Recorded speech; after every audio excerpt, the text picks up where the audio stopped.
Coming up on today's show, we're going to look at ESPN Michael Rothstein's 53-man roster projection for Atlanta. And with it comes some surprise cut candidates for the Falcons. So all that coming up right now.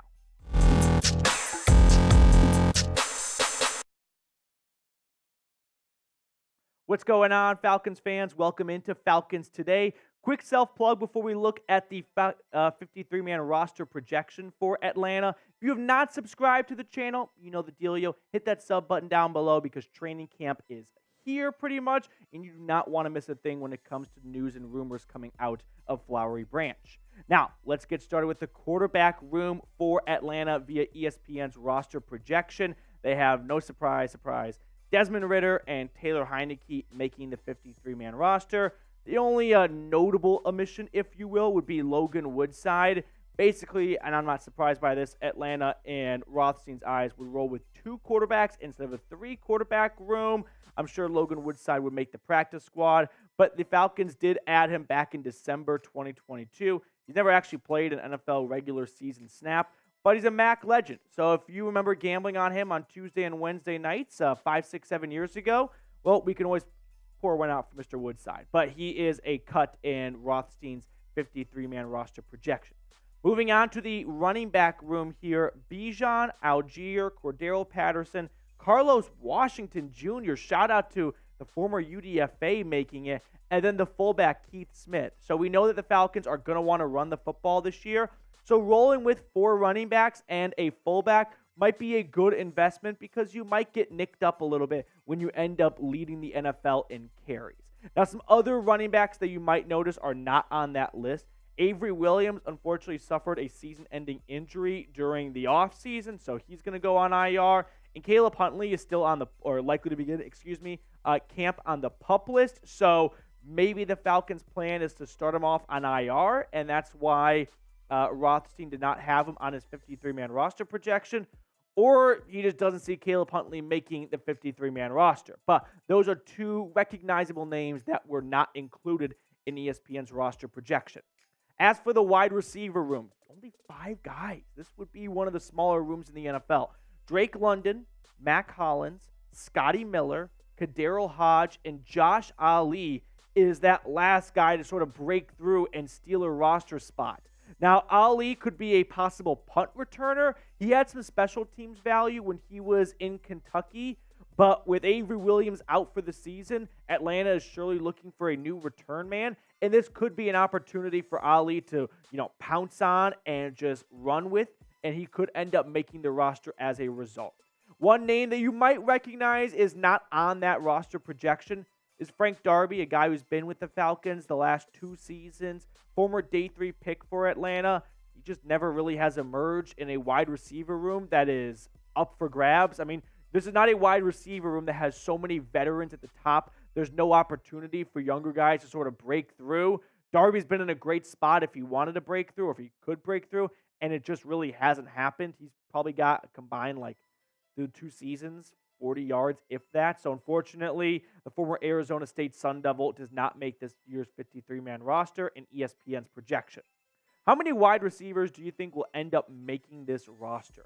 5 is on the low side, right? 6 is usually the sweet spot, and 7 is usually for pass-heavy offenses. But Atlanta is surely fixing to run the ball a ton. So how many wide receivers do you think end up making this roster? On to the tight end room, Kyle Pitts, Jonnu Smith, Parker Hesse, and John Fitzpatrick. Okay, so the first 3 check out for sure, but John Fitzpatrick would be a bit of a unusual name, but, there are always some random guys that make the roster. But regardless, one name that's not making the roster, and one name that I'm kind of excited about, is Feleipe Franks. The guy tortured me for a couple years at college, but the former college QB converted tight end has not done anything in the NFL. He's 6'6", he's 235 pounds, and we have not seen him amount to anything in the National Football League. So, Feleipe Franks, you're out of here. As for the offensive line, you got your usual starters, Jake Matthews, Matt Hennessy, Drew Dahlman, Chris Lindstrom, Caleb McGarry, then your second-round pick, Matthew Bergeron, who may very well start by the time Week 1 rolls around. Jalen Mayfield, former third-round pick out of Michigan, fortunately missed some time throughout his career, or early last year, 2 years ago, whatever. But he has bounced around between guard and tackle. Ethan Greenidge, okay, and Javon Gwynn, a rookie this year. So we've got 9 offensive linemen making the roster in ESPN's projection. As for the other guys on the line of scrimmage, the defensive line, Grady Jarrett, Calais Campbell, David Onyemata, Eddie Goldman is an interesting one. We'll talk about him in a second. Taquan Graham from Texas, Zach Harrison, the rookie out of Ohio State, and Timmy Horne. So, Timmy Horne, are the 7 defensive linemen the Falcons have making the roster in ESPN's eyes. But Eddie Goldman is one of the more notable names on that list because we have not seen a whole lot of Goldman. In fact, we haven't seen him in Atlanta at all. He signed with the Falcons after a good stint with the Chicago Bears, 5, 6, 7 seasons. But after being a COVID opt-out in 2020, a down year in 2021, and then retirement in 2022, he's only played 1 season in the last 3 years. Now, he has come out of retirement. I don't know if he misses football or if he misses getting paychecks, but he does not have a roster spot locked up. But he could be a very big sleeper for this defensive line because it's not too long ago, Eddie Goldman was a very disruptive nose tackle, defensive tackle. So for Atlanta to have a backup who is a starter and a very good one, not too many moons ago, Goldman could be a very good depth piece if he's able to return to that near Pro Bowl form, I will say, from his stretch of 2017 to 2019 with the Bears. But what do you guys think the Falcons should end up doing with a guy who signed with the team 15, 16 months ago and then retired 2 weeks later? Should they keep him or should they cut him? I want to know your thoughts in the comment section. As for the edge rusher spot, that outside linebacker in a 3-4 front, Bud Dupree, Lorenzo Carter, Arnold Ebiketie, and D'Angelo Malone. So there are going to be some newer names-ish, or maybe some less household names, we should say, towards the bottom of these depth charts. One guy on the outside looking in, AO, as I like to call him, last year, 2 sacks, 42 tackles. This would be a bit of a surprise in my eyes if he ended up not making the roster. I mean, these aren't groundbreaking names missing it, but these are guys who have been productive for the Falcons or other teams in their NFL careers. As for that inside linebacker position, Troy Anderson, Caden Ellis, Mykal Walker, and Nate Landman are the 4 inside linebackers that Rothstein has making the final roster. So these all somewhat pretty much check out with me. I don't have any big issues with those names. As for the cornerback room, A.J. Terrell, Jeff Okudah, D. Alford, Mike Hughes, Clark Phillips, and Trey Flowers. Now, this is a bit of a shakeup, right? Because this is a relatively very different room than what Atlanta had last season. One name that I noticed is not on there is Darren Hall, a guy who had some starts last year and wasn't great, but maybe there was some optimism that he could improve going into another year with the Falcons. 45 tackles, 3 pass breakups. Another name that was not on that list and a bit of a journeyman, Cornell Armstrong, 33 tackles last year, 7 pass breakups. Also had some starts for Atlanta a season ago. So 2 guys that were not great and, let's be honest, players you could improve from, but still maybe good depth pieces to hold on to, not making this 53-man roster. Cornerback is definitely a room to watch for as training camp unfolds towards the bottom of the depth chart, who makes the 53-man roster.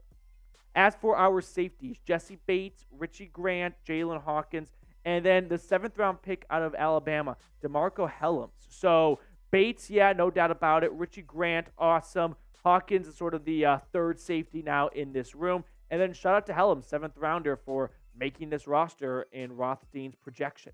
So that is the Falcons 53-man roster. Grade it for me. Scale it 1 to 100. We know the special teamers, they're not important except for Younghoe Koo. But let me know down below how you would grade this Falcons roster. Scale it 1 to 100. I'm giving it a Madden grade. Put me down for a nice 79. 79 to 80. I think it's going to be a lot better than what people are giving it credit for, but I don't want to give it all of its roses, prematurely. To wrap up the show, speed fire time, we've got our draft, and Rolly somehow took the lead after yesterday's draft. I thought the results were a lot closer. I didn't put it in. So, whoa, that's what she said. We actually tied on the last draft, so I didn't mark it down for anyone. Okay. So this was what it was going into this is a push. This is a push. Yeah, so whoever wins this one gets 2 points. What? Yeah. Golf push. Oh, that's yeah. Right.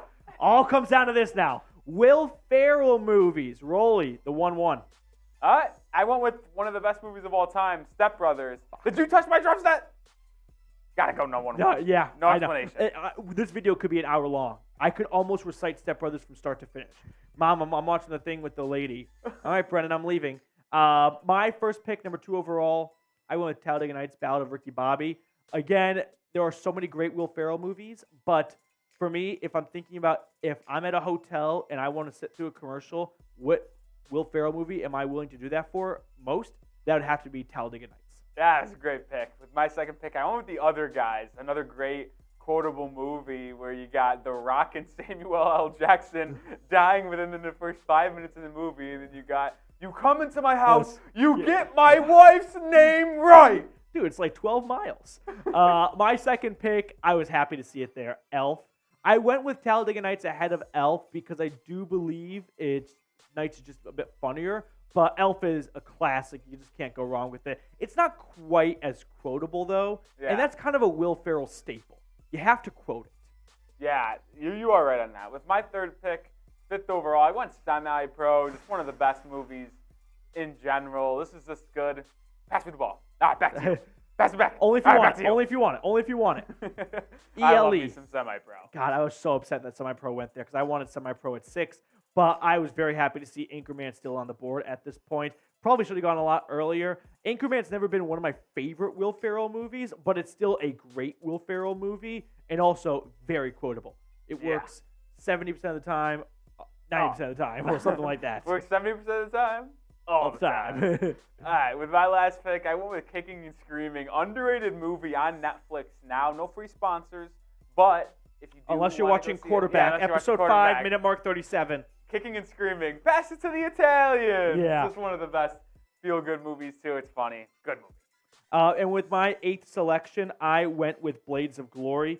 This one might be a bit of a deeper cut, but it is still one of the best movies, and it's got an all-time cameo in a song. Can't say the title, but shout out to Blades of Glory. Such a great movie. We skate to one song and one song only. So that is our draft. Let us know who you think had a better draft in the comment section. Quick verbal shout out, Blake Newsome. He tagged me on Twitter for the Quarterback Show. Oh, let's go. So shout out to you, Blake. Thanks so much for, supporting the game here at Falcons Today. We will sign off and see everyone later.